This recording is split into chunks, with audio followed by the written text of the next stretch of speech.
Nakakalungkot maglipat na. Trabaho tayo dyan mga kosa. 5 o 6 ng umaga ngayon. Yan, dala ko yung box, yung camera bag.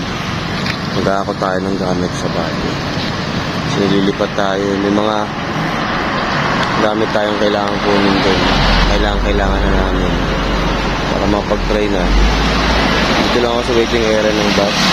Sa 5 o'clock, alis yung Dagupan Tobago, Bayan Manawag. Kaya nagantay na tayo dito ng 5 o'clock. Almost 5:30.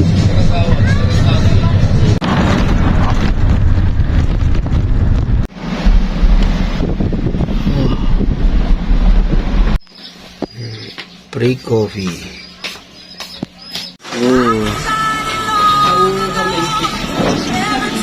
Mga kosa, nagpahinga ako ng konti kasi naghilot ako kanina.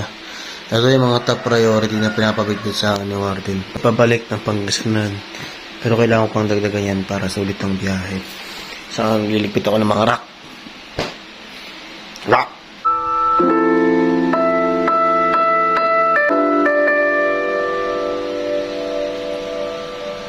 One rock down. Nakakalungkot maglipat, nakakadulog ng puso na nililigpit yung mga gamit mo tapos alis ka sa bahay. Kasi yung mga memories na naiiwan.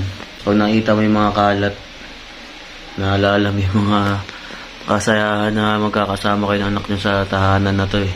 At napamahal din talaga sa akin itong bahay to kasi mabait yung may-ari. Ang tagal-tagal na linisan pa to.